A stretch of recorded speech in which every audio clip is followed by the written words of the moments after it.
Yes, sir. Now, Mr. Farage, it's not just civil penalties, though. And this is where it gets really scary.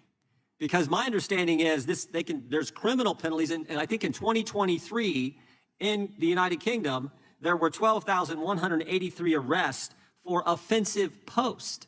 12,000 people arrested for things they posted online that some trusted flagger approved by the government, the same government that says what's being said at the Democrat National Committee, we need to take back our country, is hate speech. That's a scary scenario. Is that right? Yeah, they're massive statistics. And I mean, some of it comes under non-crime hate incidents.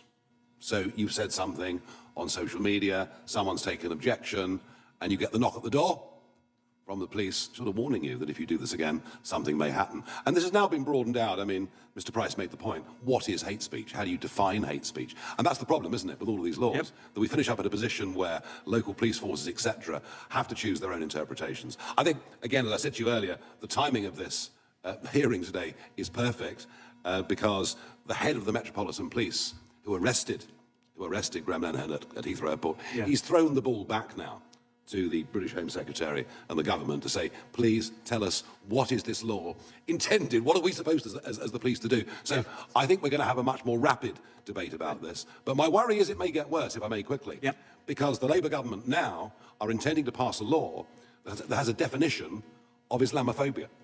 They're intending to put that into law. And that effectively will mean that criticism of a religion, mocking of a religion, would become an offence. And that's totally against everything. Because, we've always given the Pope a hard time. We've always given the Archbishop of Canterbury a hard time. So we're finishing up kind of with two-tier law and two-tier justice. Well, and that's very concerning. One of the questions I'd like to give for maybe you and Mr. Price, if I could. Speaking of religion, tell me what performative prayer is. This is something we've seen and we've discovered in our investigative work. Maybe we'll start with Mr. Price and then go to Mr. Farage. Yes, sir. We have a client at the moment who's been prosecuted or was arrested in Bristol for a Christian pastor preaching about the differences between Christianity and Islam. He was then assaulted by a group of people identifying as Islamic people. The police arrived and they arrested him, not the people who assaulted him. This is the state of play in the United Kingdom in terms of free speech. And unfortunately, across Europe, I mean, I have a whole file of cases here where people have been arrested for criticisms of Islam where they've been prosecuted. So things are getting pretty bad. Yeah, that extends to abortion clinics, doesn't it?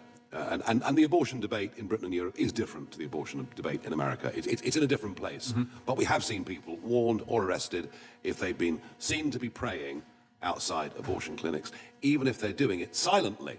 Hence, it's performative in the sense they're doing that. And you know, I'm afraid you now have to be a certain distance away from one of these clinics. But if other members of the public object and say that your praying there is causing them psychological harm, well, the police may intervene.